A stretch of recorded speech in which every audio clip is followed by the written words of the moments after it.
Welcome students, very short process, একদম সহজ করে ভাবো। আজ ক্লাস অরবিটাল ওভারল্যাপিং, যেখান থেকে আসছে সিগমা অ্যান্ড পাই বন্ড, আর তার সাথে ভিএসইপিআর থিওরি, যেখান থেকে আসবে bond angle. Most important and interesting topic, এটা ভালো করে সবাইকে শিখতে হবে। তো এই ক্লাসটা আজকে করাচ্ছি, দেখো টপিক ধরে সিগমা পাই বন্ড ভালো করে শিখতে হবে, আর বন্ড অ্যাঙ্গেল ভিএসইপিআর থিওরি। তো প্রথমে আমরা সিগমা পাই বন্ড নিয়ে আলোচনা করব, কিন্তু আগের দিনের ক্লাসে যেটা আলোচনা হয়েছে সেটার সাথে আস্তে আস্তে আগের ক্লাস আর আজকের ক্লাসটার আগে ওভারল্যাপিং করি, তারপর তো অরবিটাল ওভারল্যাপ করব, তাই না? আগের ক্লাস থেকে আস্তে আস্তে এখনের ক্লাসে ঢুকবো কিভাবে, দেখো ভালো করে শোনো। COCl2 একটা কম্পাউন্ড, আমরা হাইব্রিডাইজেশন, সংকরায়ন আর সেফ আকৃতি নির্ণয় করেছিলাম। কিভাবে করছিলাম? সূত্র ফেলে, এই ফর্মুলা। দেখো আমরা বলেছিলাম সেন্ট্রাল অ্যাটম খুঁজতে, কেন্দ্রীয় পরমাণু। এখানে তো কনফিউশন হয়ে যাচ্ছে, কে কেন্দ্রীয় পরমাণু, কে সেন্ট্রাল অ্যাটম। ক্লোরিন নয়, বুঝতে পারছো, সংখ্যা বেশি আছে। অক্সিজেনও তো একটা আছে, কার্বনও তো একটা আছে, কে সেন্ট্রাল অ্যাটম। যে বেশি সংখ্যায় আনপেয়ার্ড ইলেকট্রন তৈরি করতে পারে সে হচ্ছে সেন্ট্রাল অ্যাটম। কার্বন যদি তুমি ইলেকট্রন কনফিগারেশন করো, বা অক্সিজেনের যদি করো, এখানে অক্সিজেন ইলেকট্রন কনফিগারেশন করা আছে, দেখো আনপেয়ার্ড ইলেকট্রন কটা? দুটো। এ তো আর এক্সাইটেড স্টেটে যেতে পারবে না, কেন? 2p পরে কি 2d থাকে? কিন্তু কার্বনের যদি ইলেকট্রন কনফিগারেশন করো, আমি পরেরটা থেকে একটু দেখাচ্ছি। কার্বন, এই তো কার্বন, দেখো 2s2p2, দুটো আনপেয়ার, ঠিক কথা। কিন্তু দেখো একজন যদি এক্সাইটেড স্টেটে চলে যায় তাহলে 4টে আনপেয়ার হয়ে যাচ্ছে, দেখো 4টে আনপেয়ার। যে বেশি সংখ্যায় আনপেয়ার্ড ইলেকট্রন করতে পারবে সেই সেন্ট্রাল অ্যাটম, কারণ সেই তো মাঝখানে থেকে সবাই এর সঙ্গে জুড়তে পারবে। যে বেশি আনপেয়ার্ড করবে সে বেশি বন্ড করতে পারবে, তাই না? তাহলে সেন্ট্রাল অ্যাটম এখানে কে হলো? কার্বন। তাহলে সূত্র ফেলি, ভি মানে সেন্ট্রাল অ্যাটমের লাস্ট সেল ইলেকট্রন, কার্বনের তো টোটাল ইলেকট্রন 6 মানে 2 + 4, মানে ওই জন্য লাস্ট ইলেকট্রন 4 বসালাম। X monovalent atom number, chlorine monovalent atom, একযোজি পরমাণু কটা আছে? দুটো আছে, 2 বসালাম। ক্যাটায়ন চার্জ 0, অ্যানায়ন চার্জ 0, যেহেতু মাথায় কোনো প্লাস মাইনাস চার্জ নেই, তাহলে 3 হলো। 3 মানে sp2 জানো। এল এর ভ্যালু, সেন্ট্রাল অ্যাটমের লোন পেয়ার, মানে কেন্দ্রীয় পরমাণুতে কটা লোন পেয়ার আছে বের করছি। এইচ এর ভ্যালু 3 বসিয়ে দিলাম। এক্স এর ভ্যালু, সিএল এর ভ্যালু 2 বসিয়ে দিলাম, মানে সিএল দুটো আছে বলে 2 বসিয়ে দিলাম। ডি মানে বাইভ্যালেন্ট অ্যাটম নাম্বার, মানে দ্বিযোজী পরমাণুর সংখ্যা। দ্বিযোজী পরমাণু অক্সিজেন আছে, কটা আছে? একটা আছে, 1 বসালাম, 0 বেরোলো। তাহলে দেখো sp2 আর লোন পেয়ার 0 হলে দেখে নাও আগের দিনের ক্লাস কি, ট্রাইগোনাল প্ল্যানার, ত্রিকোণীয় সমতলী, এরকম শেপ। এরকম শেপ মানে তো আমি তো এরকম এই বসিয়ে দিতে পারি, এরকম, তাই না? COCl2, তাই না? এই Cl, এই Cl, এরকম বসিয়ে দিতে পারি। একটা কথা বলি, যখন ছবিটা আঁকা হবে তখন দেখতে হবে যে সিঙ্গেল বন্ড সব হবে না কোনো একটা সিঙ্গেল বন্ড আবার ডবল বন্ড এইসব ব্যাপার আসবে, যদি আগে কোনো এরকম কিছু বলিনি। অ্যাকচুয়ালি কথাটা বলি শোনো, আমি সেন্ট্রাল অ্যাটম কার্বন বাদে বাকি অক্সিজেন আর ক্লোরিনের ইলেকট্রন কনফিগারেশন এখানে করেছি। দেখো ইলেকট্রন কনফিগারেশন থেকে কি মনে হচ্ছে? Cl এর আনপেয়ার্ড ইলেকট্রন কটা? একটা। অক্সিজেনের আনপেয়ার্ড ইলেকট্রন কটা? দুটো। ক্লোরিনের একটা আনপেয়ার্ড বলে একটা আনপেয়ার্ড ইলেকট্রন নিতে আসছে। অক্সিজেনের কটা আনপেয়ার্ড ইলেকট্রন? দুটো আনপেয়ার্ড ইলেকট্রন, তাহলে দুটো আনপেয়ার্ড নিতে আসবে। দেখো একটা কথা বলি, ক্লোরিন একটা আনপেয়ার্ড নিতে আসছে আর অক্সিজেন দুটো আনপেয়ার্ড নিতে আসছে। ক্লোরিনের লোন পেয়ার 3টে, ঠিক আছে, অক্সিজেনের লোন পেয়ার 2টো, তাই তো? ইলেকট্রন কনফিগারেশন তাই বলছে, অক্সিজেনের 2টো লোন পেয়ার, ক্লোরিনের 3টে লোন পেয়ার, এই তেরে আসছে। তাহলে মোট 4টে আনপেয়ার্ড নিতে আসছে। তাহলে কার্বনেরও 4টে আনপেয়ার লাগবে বলে ওই জন্য কার্বন এইরকম এক্সাইটেড স্টেটে 4টে আনপেয়ার করেছে। আমি এটা বোঝাতে চাইছি না, এটা জাস্ট ইলেকট্রন কনফিগারেশন জন্য এই বোর্ডটা আনছি। তো কার্বন আর 4টে আনপেয়ার আনলো, এই এখানেই সেটা করা হয়েছে। দেখো তাহলে এও দেখো 8টা হয়ে গেল, এও দেখো 8টা হয়ে গেল, এও 8টা হয়ে গেল, এও 8টা হয়ে গেল। দেখো এইটা হচ্ছে। তাহলে ভাবো এইখানটা তার মানে সিঙ্গেল বন্ড, আর এখানে দেখো ডবল বন্ড হচ্ছে, অর্থাৎ কম্পাউন্ড হচ্ছে সি ডাবল বন্ড ও Cl, তার মানে ডবল বন্ডটা শিখলে। এইখানে যে কথাটা বলা, যেখানে সিঙ্গেল বন্ড হবে সেটা সিগমা বন্ড, আর যেখানে ডবল বন্ড হবে সেখানে একটা সিগমা বন্ড একটা পাই বন্ড, এগুলো সব সিগমা। যেখানে দেখবে ট্রিপল বন্ড হয়েছে, একটা সিগমা বন্ড দুটো পাই বন্ড। সিগমা বন্ড পাই বন্ডটা কিভাবে হয়, কেন হয় না হয় বৃত্তান্ত, আমি একটা কথা তোমাদের বলতে হবে। দেখো অর্গানিক কম্পাউন্ডে একটু যেতে হবে, গেলে তবে ভালো করে একটু বোঝা যায়। অর্গানিক কম্পাউন্ড মানে যে কম্পাউন্ডের মধ্যে কার্বন হাইড্রোজেন সব থাকে। একটু মনে রাখবে, অর্গানিক কম্পাউন্ড মানে কার্বনের যে কম্পাউন্ড গুলো, সেন্ট্রাল অ্যাটম একটা কার্বন হয়, মিথেনে যেমন CH4 একটা কার্বন আছে। এমন কম্পাউন্ড আছে তাতে দেখবে কার্বন হয়তো 18টা, হাইড্রোজেন দেখবে 32টা। কোনটা সেন্ট্রাল অ্যাটম ধরবে? অর্গানিক কম্পাউন্ডে এরকম সেন্ট্রাল অ্যাটম বলে এরকম ভাবে হবে না, সবকটা কার্বনের আলাদা আলাদা ভাবে হাইব্রিডাইজেশন বা সংকরায়ন বের করা যায়, যেটা আমরা অন্যদের ক্ষেত্রে যে কোনো একটা সেন্ট্রাল অ্যাটম ভেবে করছিলাম। এখন কিন্তু ওই রকম ভাবে ভাবা যাবে না, তোমাকে এটা ভাবতে হবে যে কোনো কার্বন যদি 4টে সিঙ্গেল বন্ড করে থাকে দ্যাট ইজ sp3, কোনো কার্বন যদি 2টো সিঙ্গেল একটা ডবল থাকে sp2, আর কোনো কার্বন যদি একটা সিঙ্গেল একটা ট্রিপল বা 2টো ডবল থাকে তাহলে sp। যে কোনো একটা বড় কম্পাউন্ড দিতে পারে, ধরো এই কম্পাউন্ডটা দিয়েছি আমি, এরকম ছবি এঁকেছি, দেখো এই কার্বনের 4টি সিঙ্গেল বন্ড মানে sp3, এই কার্বনের 2টো সিঙ্গেল একটা ডবল sp2, এও sp2। প্রত্যেকটা কার্বনের আলাদা আলাদা হাইব্রিডেশন বের করতে হবে, ওরকম সেন্ট্রাল অ্যাটম একজনের হবে ওরকম ব্যাপার না। এরকম বড় অর্গানিক কম্পাউন্ড দিতে পারে, তার প্রত্যেকটা কার্বনের আলাদা আলাদা করে হাইব্রিডেশন হতে পারে, ঠিক আছে। তো এখানে আমি কিছু কম্পাউন্ড নিয়ে আলোচনা করছি, দেখো ইথেন, ইথিলিন, অ্যাসিটিলিন। দেখো ইথেনে একটা কার্বন কজনের সাথে বন্ড করেছে? টোটাল 4টে। দেখো এইটাই হয়েছে, মানে sp3, আগে থেকে জেনে গেছি sp3। তাহলে sp3 হলে কি হবে? কার্বন ইলেকট্রন কনফিগারেশন, একটা ইলেকট্রন চলে যাওয়ার পর দেখো 4টে অরবিটাল, sp_p_p, sp3 হাইব্রিডেশন হয়েছে। 4টে অরবিটাল, 4টে অরবিটাল জানো এরকম টেট্রাহেড্রাল চতুস্থলকভাবে অবস্থান করে। দেখো এই কার্বনে যেমন sp3, এই কার্বনে sp3, এরও তার মানে 4টে যেমন অরবিটাল, এরও 4টে অরবিটাল। এবার হাইড্রোজেনের সাথে যে ওভারল্যাপটা হয়েছে, হাইড্রোজেনের কিসে থাকে? ইলেকট্রনটা 1s, এটা 1s এর সাথে ওভারল্যাপ হয়েছে, এই 1s এর সাথে ওভারল্যাপ হয়েছে। আর এর যে sp3 আর এর যে sp3, দুটো sp3 দেখো ওভারল্যাপ হয়েছে। এই ওভারল্যাপের ফলে যে বন্ডটা হয়েছে সেটা সিগমা বন্ড, কারণ এখানে তো সিঙ্গেল বন্ড হবে, এটা সিগমা, সবই সিগমা, সবকটা সিগমা বন্ড। এবার যখন তুমি এটা করতে যাচ্ছ ভালো করে দেখো, দুটো সিঙ্গেল একটা ডাবল, তো মানে কি হাইব্রিডেশন? sp2, sp2 মানে এইটা আমি পরের বোর্ডে দেখাচ্ছি, দেখো একটা ইলেকট্রন চলে গেল এক্সাইটেড স্টেটে, ইলেকট্রন এটা এলো, এখন sp2 বলছি, sp2 মানে spp, sp2, তাহলে sp2 মানে কটা অরবিটাল হচ্ছে? 3টে অরবিটাল। 4টে অরবিটাল থাকলে আমি যেমন বলেছিলাম এরকম চতুস্থলকভাবে টেট্রাহেড্রালই থাকবে, 3টে অরবিটাল বলেছিলাম এরকম ট্রাইগোনাল প্ল্যানার হিসেবে থাকবে। তাহলে 3টে অরবিটাল দেখো ট্রাইগোনাল প্ল্যানার হিসেবে 3টে অরবিটাল আছে। এইটা আমি এরকম ভাবে আঁকছি, দেখো এই একটা অরবিটাল, এই একটা অরবিটাল, এই একটা, 3টে অরবিটাল, এই তো 3টে অরবিটাল, এটা দেখো 3টে, এইটা এইটা এইটা।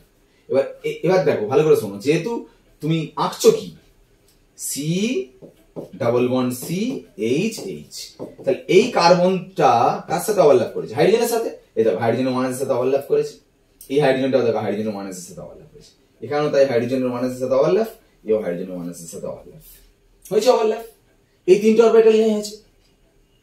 এই অরবিটালটা কি হবে? এটা যখন হাইব্রিডেশন হচ্ছে sp2, এই যে 3টে অরবিটাল হাইব্রিডেশন হওয়ার পরে যখন sp2 হচ্ছে, এরা তখন এটা sp2, এটা sp2, এটা sp2, কিন্তু এটা কি ছিল? এটা p অরবিটাল, এটা p অরবিটাল, এই হাইব্রিডেশন করেনি। যে কোনো হাইব্রিড অরবিটাল সংকর কক্ষ কিরকম দেখতে? এরকম, বুঝতে পারছো? এরকম দেখতে। আর p অরবিটাল কিরকম দেখতে? এরকম দেখতে। তার মানে এই যে হাইব্রিডেশন করার পর হাইব্রিড অরবিটাল গুলো এরকম দেখতে, এই যে p অরবিটালটা পড়ে আছে সেটা দেখো এই কার্বনে এরকম পড়ে আছে, আর এই কার্বনে দেখো এরকম পড়ে আছে, এটা p অরবিটাল। তাহলে এই অরবিটাল ইলেকট্রন বন্ড করতে পারে, কিভাবে বন্ড করবে? এই অরবিটাল আর এই অরবিটাল এরা দুজনে মিলে পাশাপাশি এরকম ওভারল্যাপ হবে, এরকম ওভারল্যাপ। এই যে আগে দেখালাম যেটা, এইটা এরকম ওভারল্যাপ হচ্ছে সিগমা বন্ড। এইখানে যে ওভারল্যাপটা হচ্ছে এইটা তো একটা ওভারল্যাপ হয়েছে, এটা সিগমা বন্ড। আর এর পাশাপাশি যে ওভারল্যাপটা হবে, এইটা ওভারল্যাপ হওয়ার পরে যেটা হবে সেটা হচ্ছে পাই বন্ড। কি বুঝলে? সিগমা বন্ড তার মানে এরকম ভাবে অ্যাক্সিয়াল ওভারল্যাপ হবে, আর পাই বন্ড হলে এরকম ভাবে তার মানে পাশাপাশি এরকম ওভারল্যাপ হবে। যখন ট্রিপল বন্ড করবে দেখো CH ট্রিপল বন্ড CH, বুঝতেই পারছো এটা sp, এটা sp, তাই না? আমি তো তাই দেখিয়েছিলাম, দেখো একটা ট্রিপল একটা সিঙ্গেল থাকলে sp, দেখে না?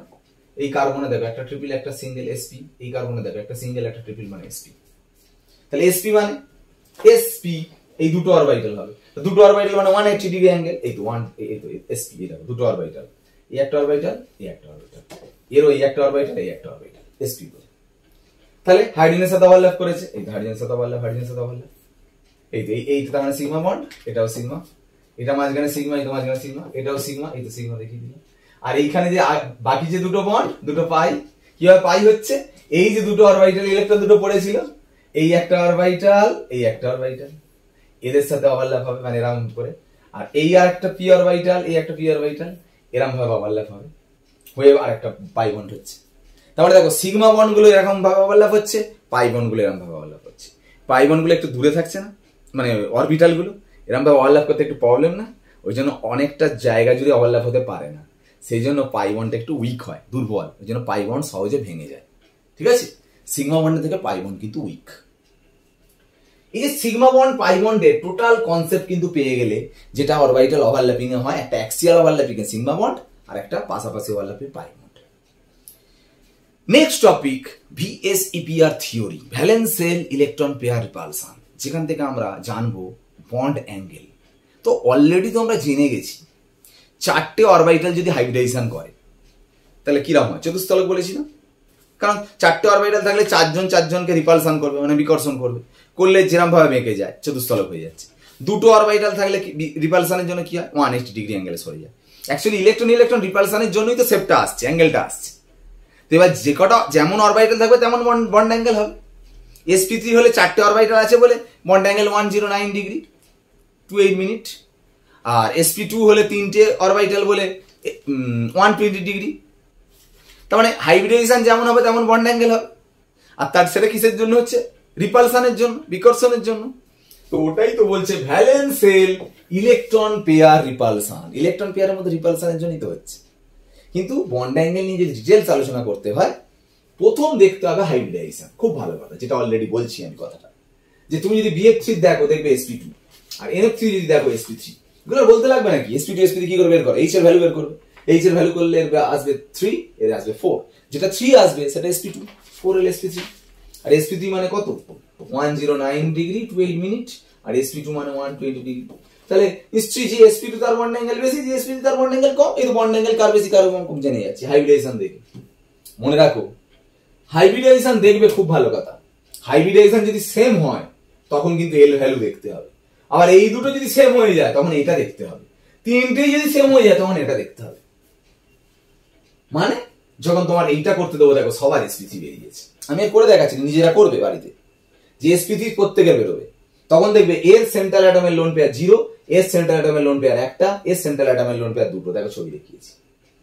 তখন হাইব্রিডেশন সেম, তা হাইব্রিডেশন সেম মানে তো তুমি 109 ডিগ্রি 28 মিনিট তো সবাই লিখবে, কিন্তু না, লোন পেয়ার নাম্বার আলাদার জন্য বন্ড অ্যাঙ্গেল আলাদা হয়ে যাবে।